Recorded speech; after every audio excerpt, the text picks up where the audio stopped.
नमस्कार, म गोपाल परियार, हाम्रो पार्टी दार्जिलिङ महकुमा समिति प्रवक्ता र आज तपाईँहरू समक्ष आउनुको मुख्य तात्पर्य के थियो भन्दाखेरि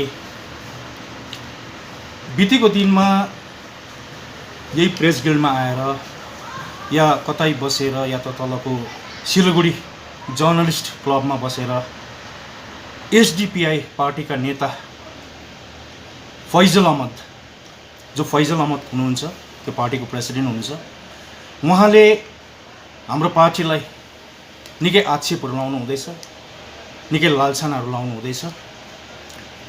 अनि अब यो विषयमा हाम्रो पार्टी एउटा पहाड तराई डुवर्सको एउटा जिम्मेवार पार्टी भएको नाताले जब उहाँले हाम्रो पार्टीलाई नाना थरीको आरोपहरू लाउनुहुन्छ, लालछना लाउनुहुन्छ भने पश्चात हाम्रो जिम्मा रहन्छ एउटा राजनैतिक दलको हिसाबले उहाँलाई पनि हामीले केही न केही त हाम्रो स्पष्टीकरण पनि राख्नै पर्छ र यही आधारमा आज तपाईहरु समक्ष आएको छु। र विशेष रूपमा म आज तपाईहरु समक्ष एउटा निवेदन गर्न चाहन्छु। म आज विशेष रूपमा म हिन्दीमा सम्बोधन गर्न चाहन्छु, किनभने उहाँले जुन प्रकारले हिन्दीमा राख्नु भएको छ र उहाँकै निम्ति पनि फैजल अहमदकै निम्ति पनि म हिन्दीमा राख्न चाहन्छु। देखिए, बीते हुए दिन में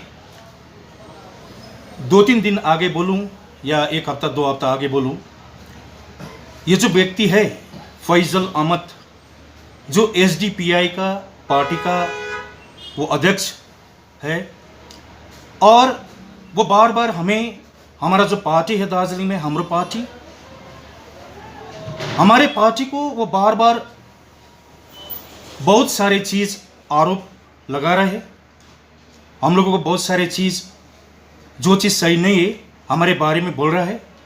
हमारे अध्यक्ष मिस्टर अजय एडवर्ड्स, उसको भी बार बार बहुत सारा चीज़ बोल रहा है और हमारे पार्टी को भी बहुत सारे वो एलिगेशंस लगा रहा है।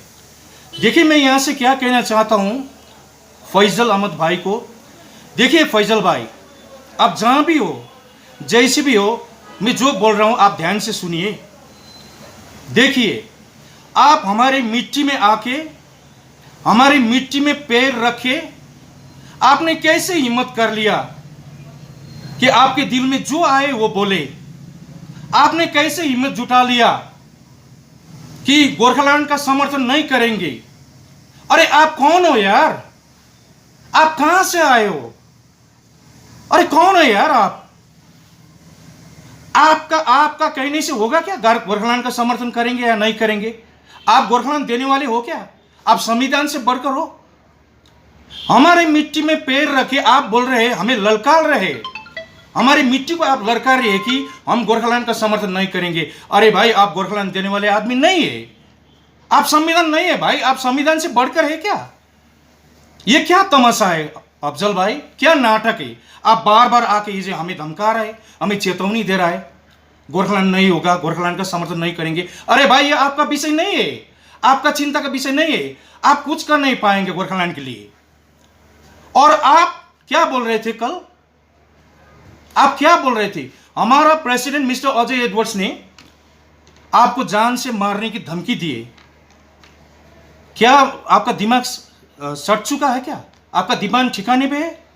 हमारा प्रेसिडेंट कभी ऐसा वक्तव्य देगा क्या? कभी देगा? कभी ऐसा बोलेगा? एक जिम्मेवार राजनीतिक दल होने के नाते कभी एक प्रेसिडेंट मीडिया में आके ऐसा बोलता है क्या कि हम किसी को जान से मारेंगे? आपको क्या लगा अजय एडवर्ड्स डॉन है? अरे गरीब का मसीहा है भाई, जनता का सेवा करने वाला आदमी है। आपने कैसे आरोप लगाया? कैसे आपने हम लोगों को ये एलिगेशन कर रहा है? आप कैसे आरोप लगाते हैं कि हमारा पार्टी का प्रेसिडेंट ने आपको जान से मारने की धमकी दी है?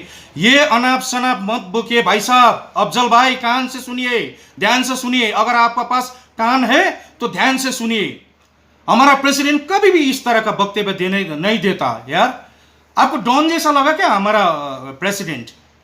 हाँ, जो पाए जिसको मिला उसको मार दिया, ऐसा लगता है? अरे आप कैसे ये कर सकते हैं यार? ये अनाप शनाप मत बकिए, बेकार का बात मत बोलिए।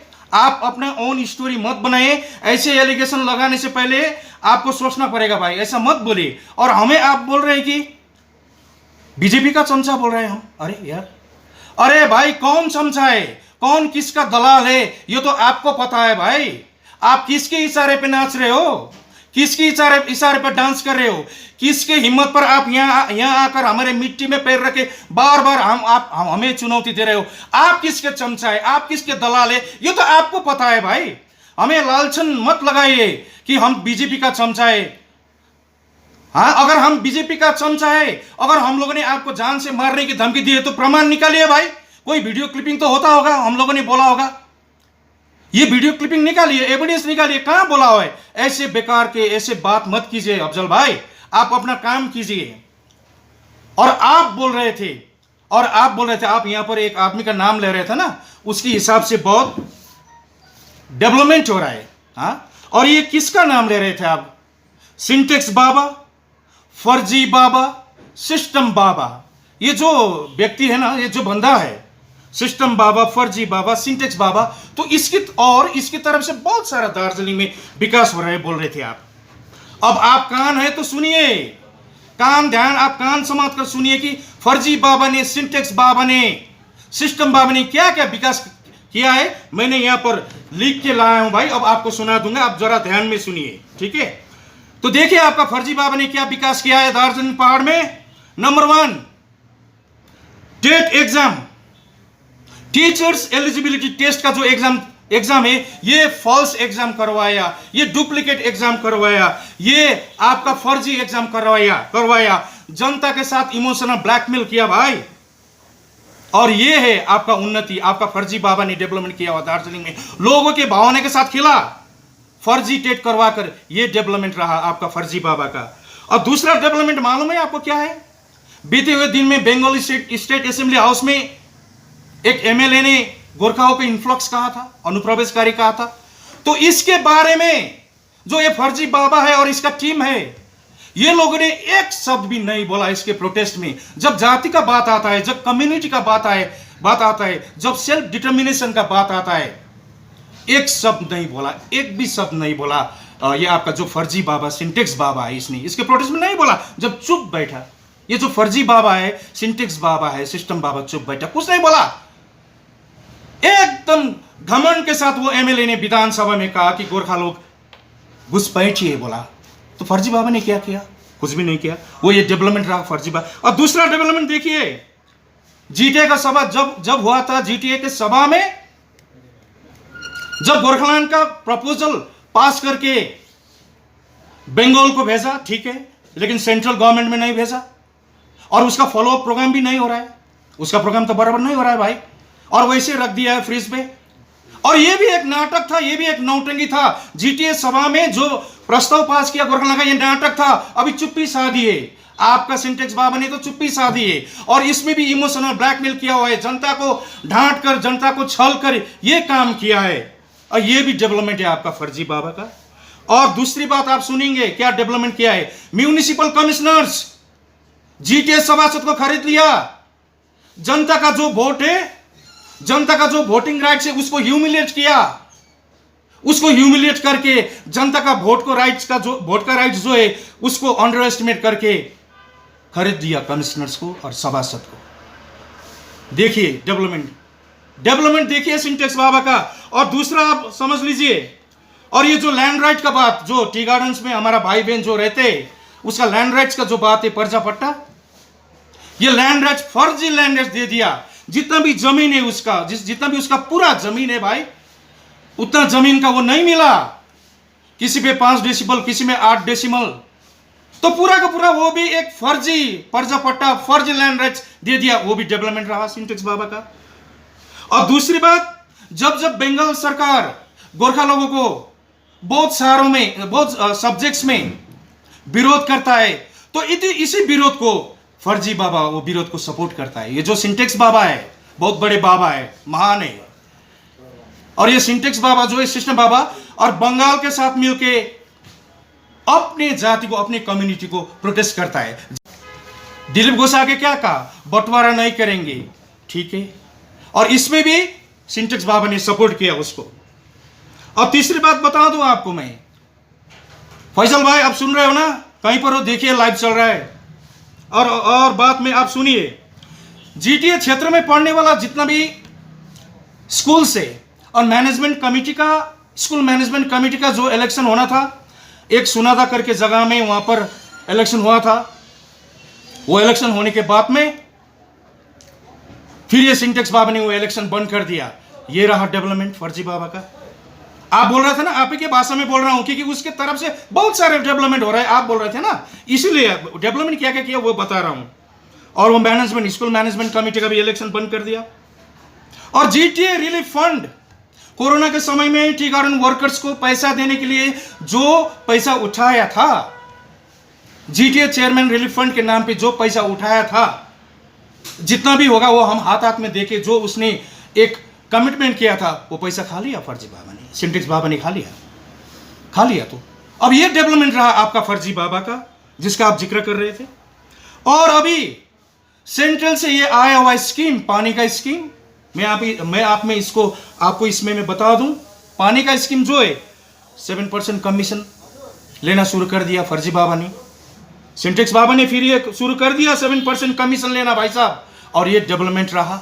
और पानी जैसा विषय है जो बहुत सेंसिटिव विषय है, पानी बोलते हैं शत्रु को भी पानी देना चाहिए, लेकिन पानी में भी घोटाला, पानी में भी कमीशन खाने का काम सिंटेक्स बाबा ने किया है। ये रहा डेवलपमेंट सिंटेक्स बाबा का। और मैं आपको बता दूं, अभी दार्जिलिंग में जो नर्सिंग ट्रेनिंग चल रहा है, जो नर्सिंग ट्रेनिंग हो रहा है आपका, इसमें हमारा इस लोकल रेसिडेंट्स जो है कालिम्पोंग, कर्सियंग, यहाँ का जितना भी दार्जिलिंग का जितना भी लोकल रेसिडेंट्स है, वो लोगों को खाली 1 सीट या 2 सीट मिलता है, सारा का सारा तो नीचे से ही आता है। और अपना कम्युनिटी, अपना जाति को यहाँ पर रिजर्वेशन नहीं मिल रहा है, कोटा नहीं मिल रहा है। इसके बारे में सिंटेक्स बाबा ने क्या किया? कुछ भी नहीं किया। ये रहा डेवलपमेंट सिंटेक्स बाबा का। ठीक है ना, ये सारी चीजें तो मैं और सारा चीज था, लेकिन अभी थोड़ा पॉइंट्स लेके आया हूं। देखिए फैजल भाई, आपको सोच समझ कर बात करना चाहिए। आप अपनी औकात में बैठिए, आप अपने औकात से बाहर मत आइए। अच्छी बात नहीं है भाई साहब, अच्छी बात नहीं है। आप कौन खेत की मूली है भाई? कौन खेत की मूली है आप कौन हो? अरे कहां से आए हो भाई? क्या तमाशा है, क्या नाटक है? अगर आपने कहा है, देखिए हम भी आपको डिफामेशन केस में हम डाल सकते हैं। आपने बोला है हम लोगों ने जान से मारने की धमकी आपको दी है, बोला है ये झूठ है, सरासर झूठ है, सरासर गलत है।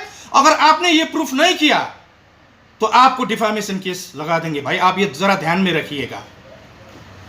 गोरखालैंड क्या है आप समझ लीजिए। गोरखालैंड हमारा सेल्फ डिटर्मिनेशन का बात है भाई, self determination. It is the matter of self determination. Political identity of Gorkha people, political security of Gorkha people, ये सारी चीज है भाई। यह रोटी मकान और कपड़ा का बात नहीं है, रोटी कपड़ा और मकान का बात नहीं है।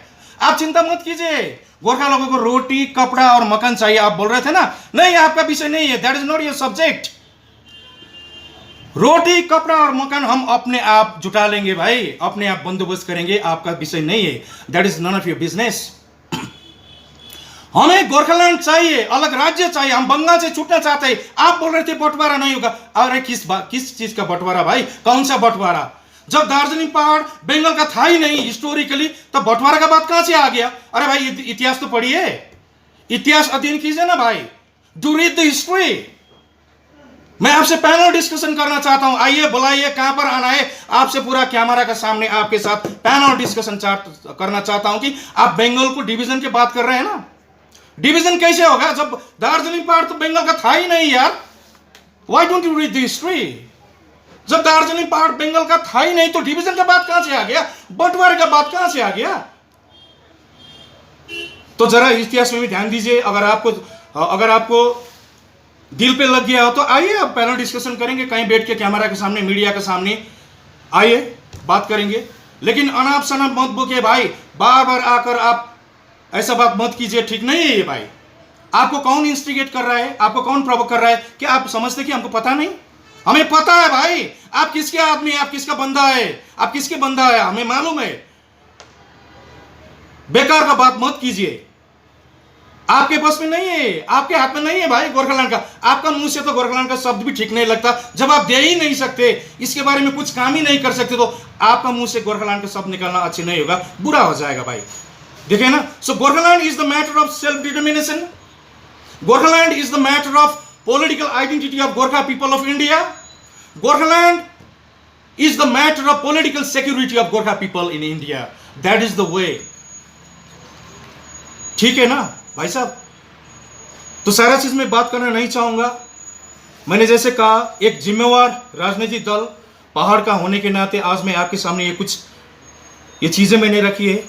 अगर मेरी तरफ से किसी जनता को ठेस पहुंचती है, मैं फैसल भाई को नहीं बोल रहा हूं, मैं जनता को बोल रहा हूं.